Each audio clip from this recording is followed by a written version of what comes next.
আপনি বললেন যে মূর্তি পূজা করা ইসলামের সবচেয়ে বড় পাপ এবং আল্লাহ মূর্তি পূজাকে এ কারণে ক্ষমা করবেন না।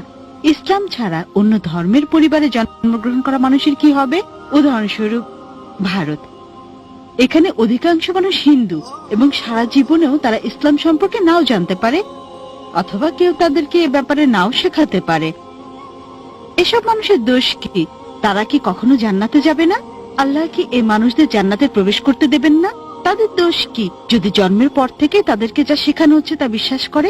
তাদের উপর কি আল্লাহর কোনো দয়া নেই? আপনাকে ধন্যবাদ। বোন, খুব ভালো প্রশ্ন করেছেন, খুবই যৌক্তিক প্রশ্ন। অমুসলিম পরিবারে জন্মগ্রহণ করে মানুষদের ব্যাপার কি, আর তাদের পিতামাতা মূর্তি পূজা করছে, তো দোষটা কার? আল্লাহ কেন তাদের শাস্তি দেবেন? খুবই ভালো প্রশ্ন। এই কারণে আমাদের প্রিয় নবী মুহাম্মদ সাল্লাল্লাহু আলাইহি ওয়াসাল্লাম বলেছেন, প্রতিটা শিশু দিনুল ফিতরের উপর জন্মগ্রহণ করে, প্রতিটি শিশু মুসলিম হিসেবে জন্মগ্রহণ করে। হোক তার জন্ম ইহুদি পরিবারে, খ্রিস্টান পরিবারে, হিন্দু পরিবারে অথবা মুসলিম পরিবারে, সে মুসলিম হয়ে জন্ম নেয়। আগে আমি বলেছি, মুসলিমের সংজ্ঞা হচ্ছে যে ব্যক্তি নিজের ইচ্ছাকে আল্লাহর কাছে সমর্পণ করে। তাই প্রত্যেকটা শিশু জন্মের সময় তার ইচ্ছাকে আল্লাহর কাছে সমর্পণ করে, পরে প্রভাবিত হয় বয়োজ্যেষ্ঠদের দ্বারা, পিতামাতার দ্বারা, শিক্ষকদের দ্বারা, তারপর মূর্তি পূজা শুরু করে, অগ্নি পূজা শুরু করে, ভ্রান্ত পথে চলে যায়। এ কারণে যখনই কোনো অমুসলিম ইসলাম গ্রহণ করে, তখন তার জন্য সঠিক শব্দটা হচ্ছে রিভার্ট, কনভার্ট না। কনভার্ট মানে এক ধর্মবিশ্বাস থেকে অন্য ধর্মবিশ্বাসে যাওয়া।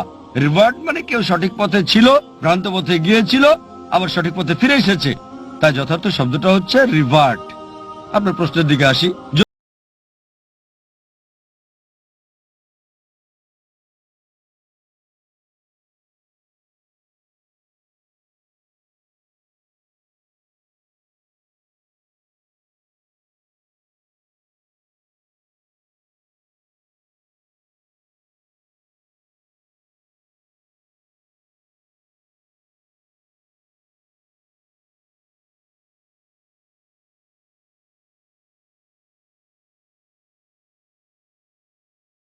পরবর্তীতে যখন সে বড় হয়ে ওঠে এবং বালেগ হয়, তখন সে দায়ী হয় তার নিজের কাজের জন্য। এ কারণে যদি কোনো শিশু অপরাধ করে, কোর্টে তাকে ছাড় দেয়, তবে যখন বালেগ হয় সে বলতে পারে না যে বাবা শিখিয়েছে তাই আমি এখন চুরি করছি। যদি বড় হয়ে 22 বছর বয়সে চুরি করার পরে পুলিশ তাকে ধরে, সে বলতে পারে না আমার বাবা শিখিয়েছে তাই আমি চুরি করছি। বিচারক কি তাকে ছেড়ে দেবে?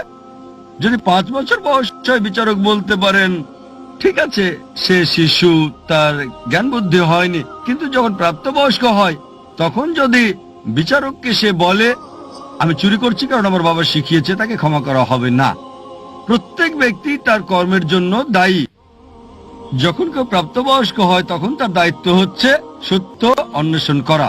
আমাদের মুসলিমদের দায়িত্ব অমুসলিমের কাছে বাণী পৌঁছানো। ওই লোকটা বাণী গ্রহণ করুক বা না করুক, মানুষকে মুক্ত করে দেওয়া হলে যেটা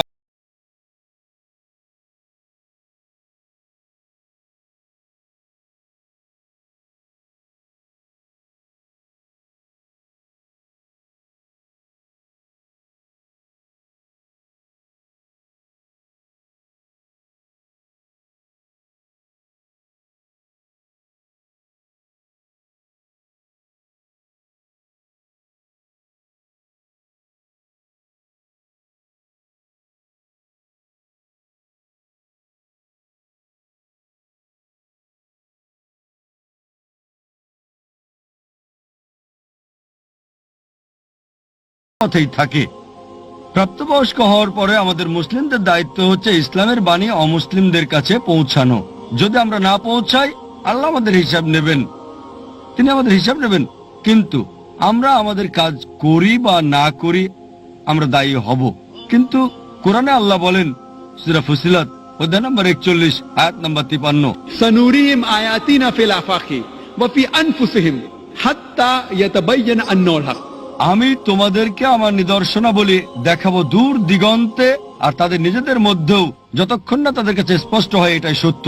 আল্লাহ নিজেই দায়িত্ব নিয়েছেন যে তিনি নিজেই প্রত্যেক মানুষের কাছে সরাসরি বাণী পৌঁছে দেবেন। যদি কোনো মুসলিম তার কাজ নাও করে, সে ভালো বা মন্দ যায় উদাহরণ দেখ, আল্লাহ প্রত্যেকটা মানুষের অন্তরে উদয় করবেন, হোক মুসলিম বা অমুসলিম, সত্য সম্পর্কে, এক স্রষ্টা সম্পর্কে।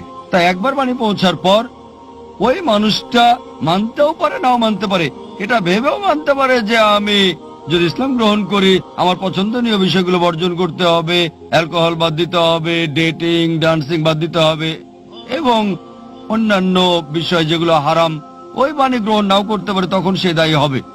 একইভাবে বাবা যদি ভুল কিছু শেখায়, চুরি করা, এটা বোঝা আপনার দায়িত্ব যে চুরি করা হারাম, এটা পাপ, এটা ভুল কাজ।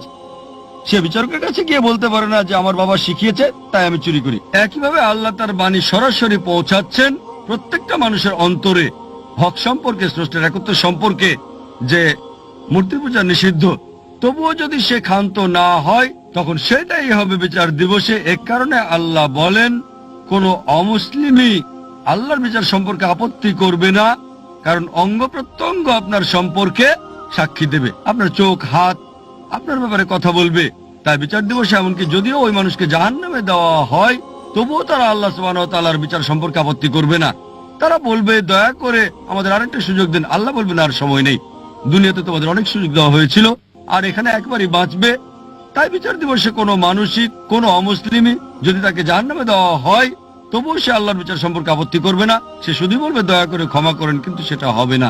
এই পৃথিবীতে যা আছে, আল্লাহ বলেন সূরা মুলক অধ্যায় নম্বর 67 আয়াত নম্বর 2, এই পৃথিবী আখিরাতের জন্য পরীক্ষা, আশা করি উত্তরটা পেয়েছেন।